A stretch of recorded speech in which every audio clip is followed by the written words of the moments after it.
Bonjour à tous et bienvenue à cet atelier Univers SwiftNet dédié aujourd'hui à la signature électronique personnelle. Je suis Brice Alignon, directeur de mission chez Utsit et pour m'accompagner aujourd'hui, deux fidèles partenaires de Univers SwiftNet, José Texera de Sage. José, si tu veux bien te présenter. Bonjour à tous, donc je suis responsable produit des offres TMS et e-banking de la division moyenne et grande entreprise de Sage. Et Sébastien Degasquet de Swift. Bonjour Brice, bonjour José, je suis Sébastien Degasquet, je suis en charge du segment entreprise chez Swift. Aujourd'hui, nous allons donc parler de la signature électronique personnelle, donc une tradition bien française, puisque c'est une pratique qu'on a en France depuis de nombreuses années, qui existait déjà à l'époque d'ETBAC 5.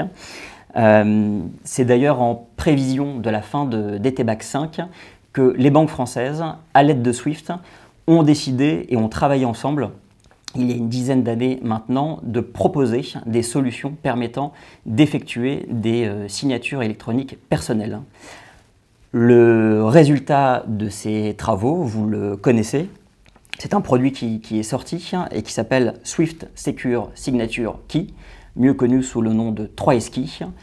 Ce produit avait un seul objectif, finalement, était d'offrir une solution de signature personnelle qui soit simple, multibancaire et multicanal. Le pari semble être réussi. Sébastien, est-ce que tu aurais quelques chiffres à nous partager sur ce qu'est 3SKey aujourd'hui et sur l'écosystème de 3SKey? Oui, alors l'écosystème effectivement est assez large, la communauté française connaît très bien le produit 3SKey. C'est un produit aujourd'hui qui est très largement utilisé chez les entreprises françaises et dans l'écosystème français. Pour donner un petit peu des chiffres et pour avoir une idée, on a aujourd'hui 80 000 utilisateurs individuels de token 3SKey répartis dans différentes organisations. Et donc, ces utilisateurs individuels-là ont souscrit à ce produit à 3SKey via leur banque, leurs différentes banques. Et donc, pour faire la transition, aujourd'hui, c'est un produit qui est distribué essentiellement en France, comme on sait, par un certain nombre d'établissements bancaires, mais également à l'étranger. On a des banques aujourd'hui qui proposent 3SKey entre les 7 ou 8 pays étrangers autres que la France. Environ 45 établissements bancaires, pour qu'on se situe, distribuent 3SKey aujourd'hui, une grande moitié étant des établissements français. Voilà. Et puis pour continuer sur l'écosystème, puisque le troisième, j'allais dire, élément de cet écosystème, quand on enlève l'entreprise et la banque, c'est bien évidemment les éditeurs de logiciels. Aujourd'hui, 3SKey est accepté pour la signature personnelle, mais aussi pour l'authentification, par l'ensemble ou quasiment l'ensemble des éditeurs de logiciels de trésorerie qui opèrent sur le marché français. Okay. Et concrètement, est-ce qu'on arrive à définir un profil type des utilisateurs de 3SKey ou au contraire, est-ce qu'il y a une certaine variété dans la population d'utilisateurs? Eh bien, c'est très varié. C'est très varié en réalité, puisque, comme je l'exprimais tout à l'heure, c'est un outil qui est utilisé essentiellement pour faire deux choses. Donc, la signature personnelle, qui est l'objet de cet atelier aujourd'hui, où effectivement, on a la possibilité d'utiliser l'outil pour signer des flux avant de les transmettre à sa banque. Mais c'est aussi également très utilisé dans le cadre d'authentification. Donc, on parle d'authentification sur des outils de gestion de trésorerie, par exemple, puisque c'est un outil qui permet de faire de la multifactor authentication. Mais également d'authentification sur les plateformes web de la banque. Et donc, le fait que ces usages soient assez variés, cela en fait permet à cet outil d'être utilisé à la fois par une multinationale qui, dans ses politiques de sécurité, demande à tous les utilisateurs qui font des paiements en France ou dans le monde d'utiliser une 3SKey pour signer les flux à des fins de sécurité. Donc, la multinationale va distribuer ces tokens-là auprès de ses salariés au siège en France, mais également dans les différents pays dans lesquels l'entreprise opère.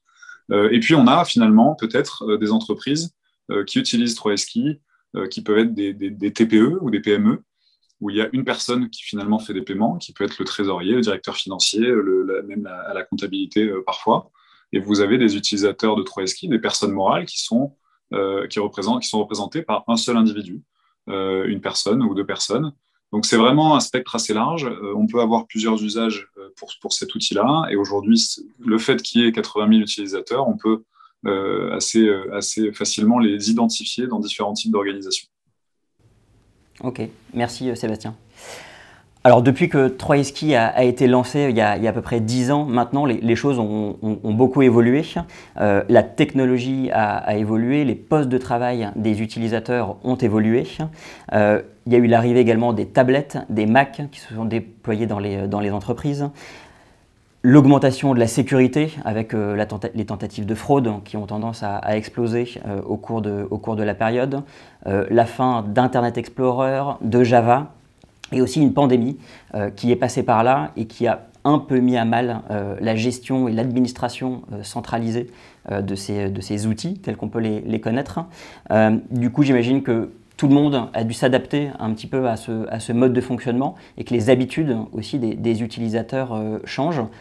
Vous, de votre côté, Sage, comment vous vous adaptez finalement à ces nouveaux besoins et est-ce qu'il y a d'autres usages et d'autres solutions qui du coup sont proposées ?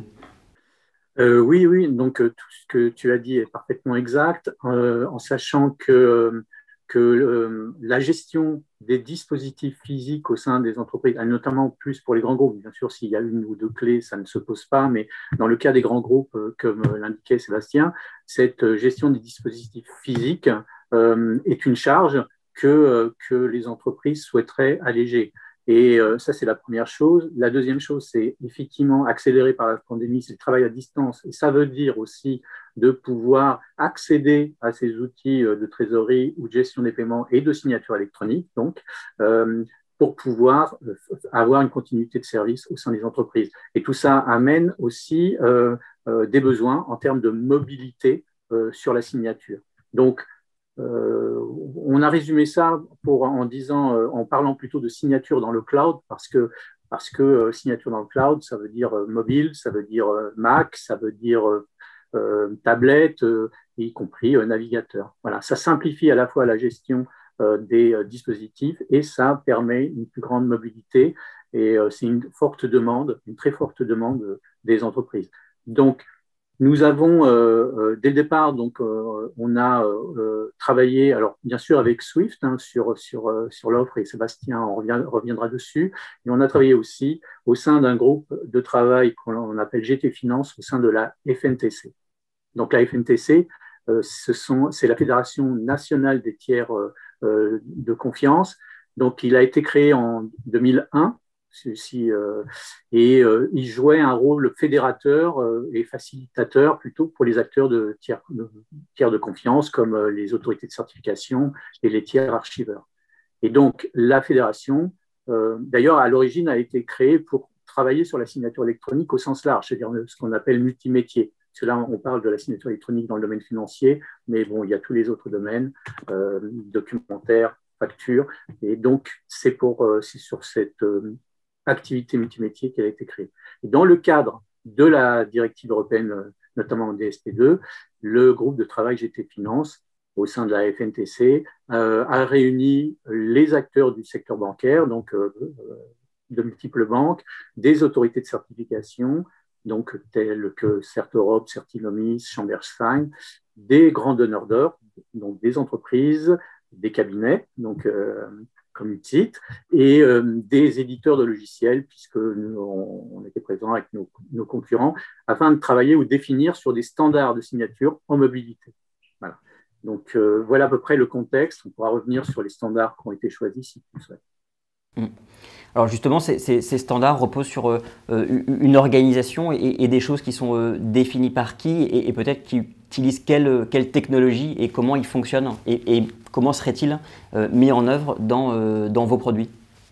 Alors, l'objectif donc de ce groupe de travail, c'était de définir un cadre suffisamment homogène et simple afin que chacun de ces acteurs puisse répondre aux besoins du marché européen dans le cadre des directives IDAS, notamment PSD2 ou la DSP, et une ouverture internationale.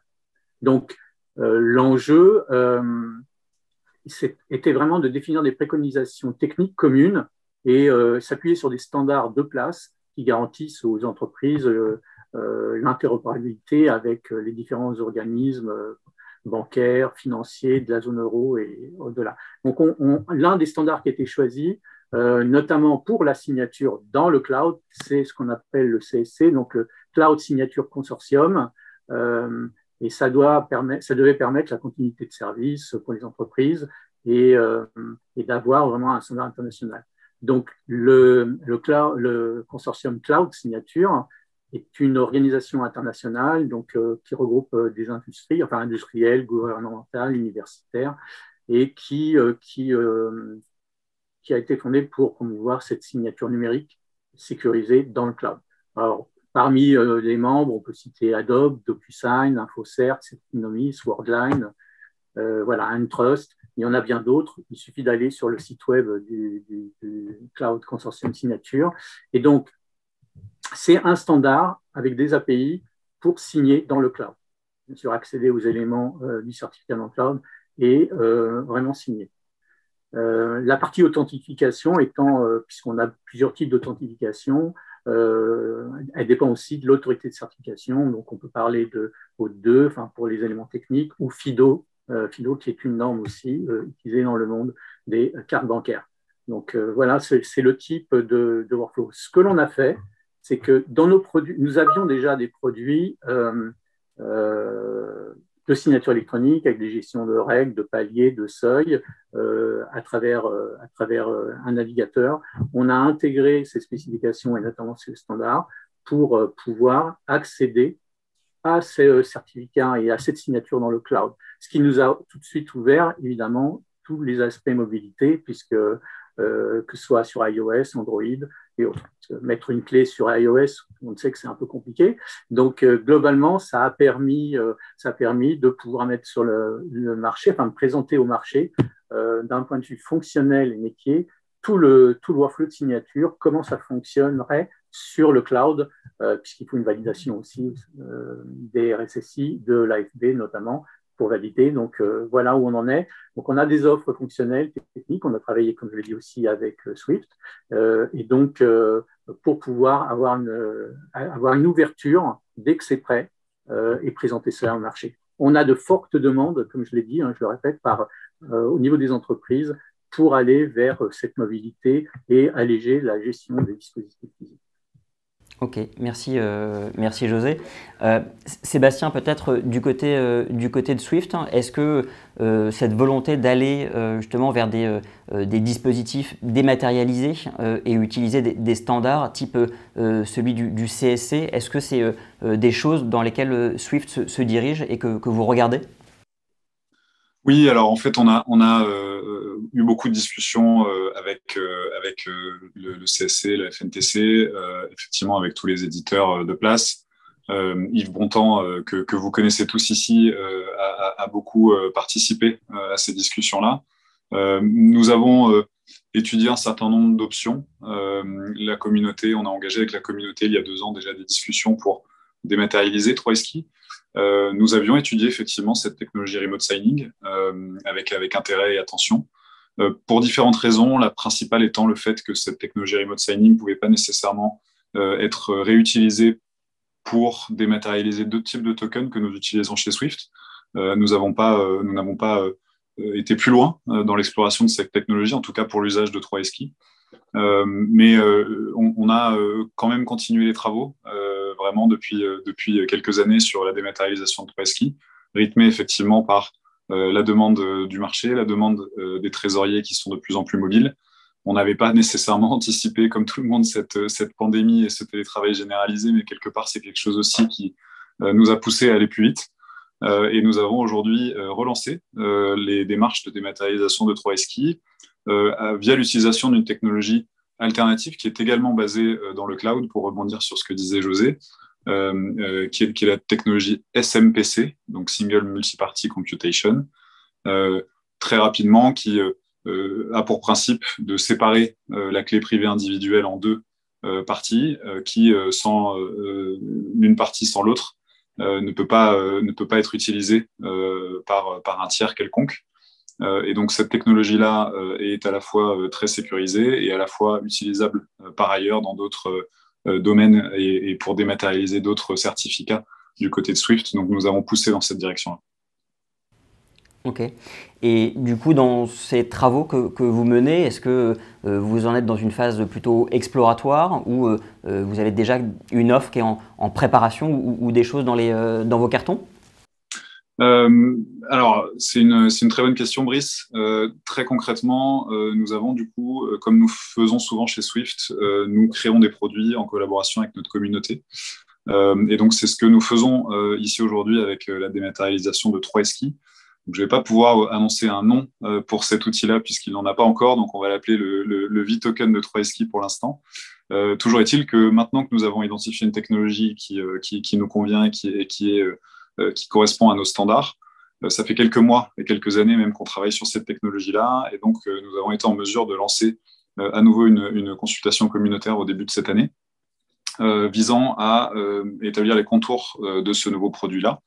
Donc, l'idée, bien sûr, est d'avoir les mêmes fonctionnalités à court terme, à minima, que ce que le token matérialisé de 3esky fournit aujourd'hui, mais de manière totalement, j'allais dire, immatérielle. Je ne sais pas si c'est un terme idéal, mais toujours est-il que l'idée est là, c'est-à-dire qu'on a le même certificat, ce même certificat est individuel, il permet de faire de la signature et de l'authentification, il est directement intégré dans le poste de travail de l'utilisateur. Donc, c'est un certificat qui est logiciel, mais comme je disais tout à l'heure, il est tout aussi sécurisé que le certificat token, à minima.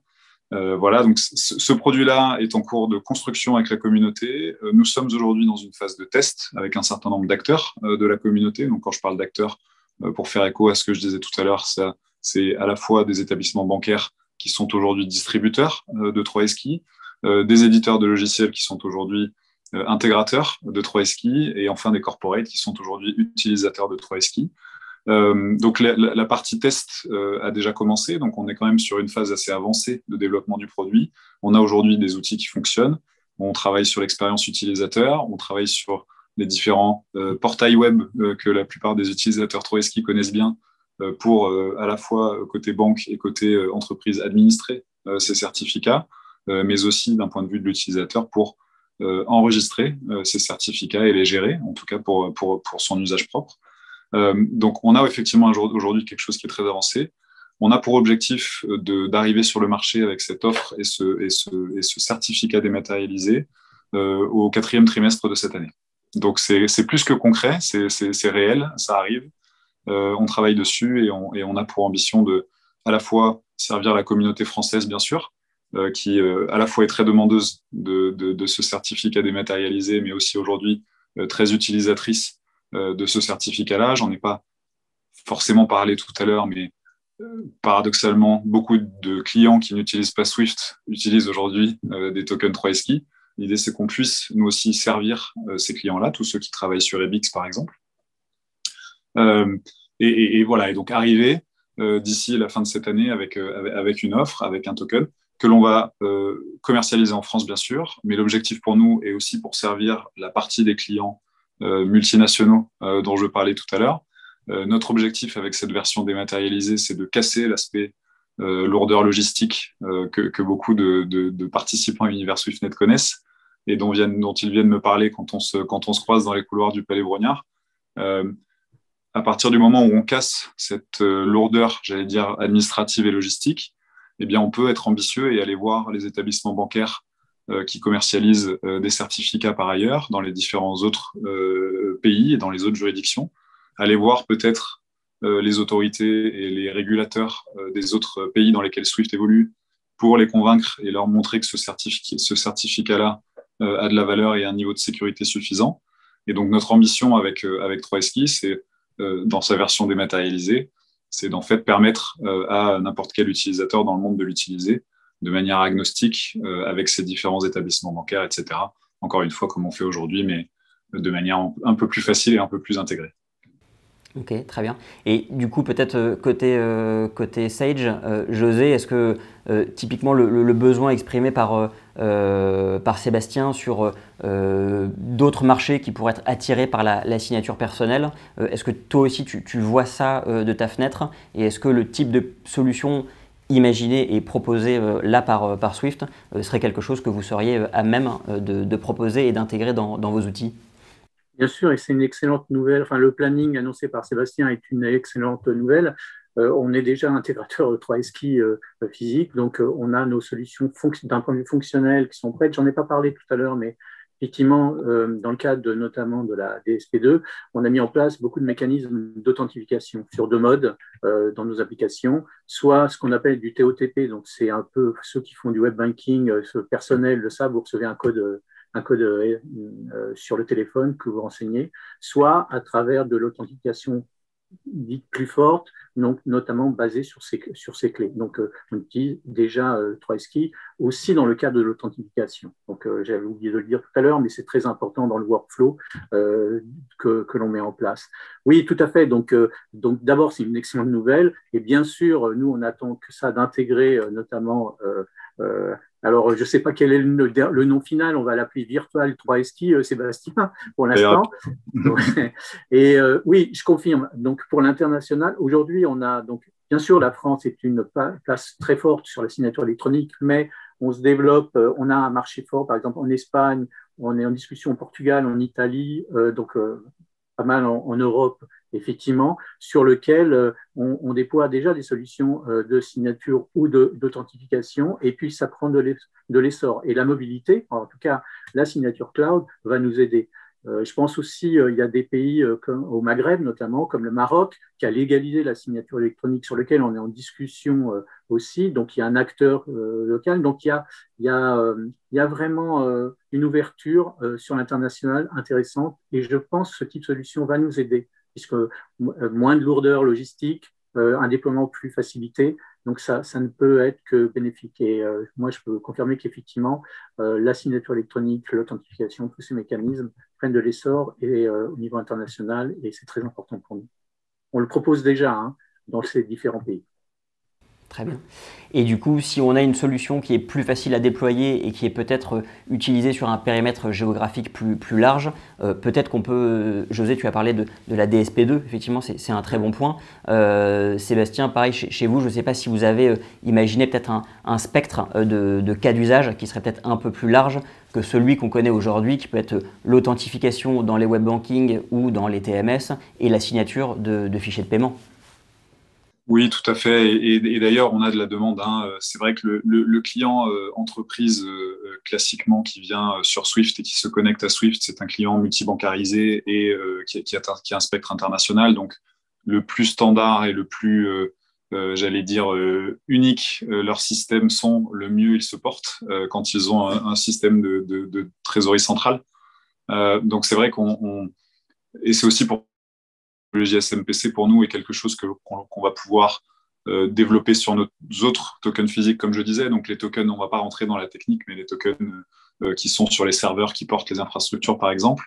Mais aussi, dans un monde où tout se fait maintenant de manière électronique, eh bien, on a besoin de signer des documents, par exemple, très régulièrement. Dans le cadre des échanges avec sa banque, si on envoie sa carte d'identité ou son passeport, on peut peut-être avoir envie de le signer. Si on peut utiliser le même certificat pour signer ses paiements et pour signer sa carte d'identité, je pense que le trésorier sera content. On a des usages aussi, et c'est un aspect très fort de l'offre sur laquelle on travaille pour le futur, et de l'évolution de l'offre Swift for Corporate et du messaging tel qu'on le connaît. Il y a aujourd'hui un terme qui est un petit peu partout, et d'ailleurs on en a parlé sur Univers SwiftNet pas plus tard que cette semaine, c'est les APIs. Je vais prendre un cas d'usage concret.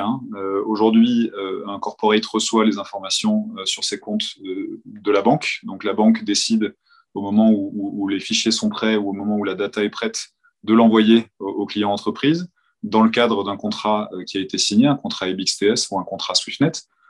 Et donc, tous les jours à 18h, je suis la banque, j'envoie mon reporting à mon corporate. Donc, le contrat est en place. Il n'y a pas nécessairement de sujet d'identité en tant que tel. Demain, dans un monde API, ce même corporate-là va vouloir aller chercher l'information auprès de la banque au moment où il en a besoin. Donc, on peut imaginer, et c'est même pas on peut imaginer, c'est une certitude et une vérité, que ce sera peut-être pas à chaque call API, mais il y aura besoin d'avoir un schéma d'identité au moment où le call est fait par le corporate pour que la banque vérifie en fait que techniquement que la personne qui demande l'information soit une personne qui soit reconnue au sein de la banque avant de mettre à disposition cette information-là.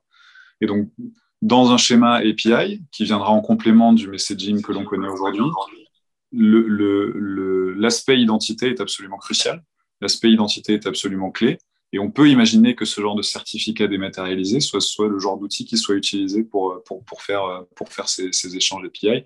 Donc, voilà, j'ai donné deux petits exemples comme ça, mais bien évidemment, comme je disais tout à l'heure, notre objectif en dématérialisant 3SKI, c'est de, à minima, offrir le même niveau de sécurité, le même niveau de fonctionnalité que l'outil tel qu'il existe aujourd'hui. Mais nous ambitionnons d'aller beaucoup plus loin que ça.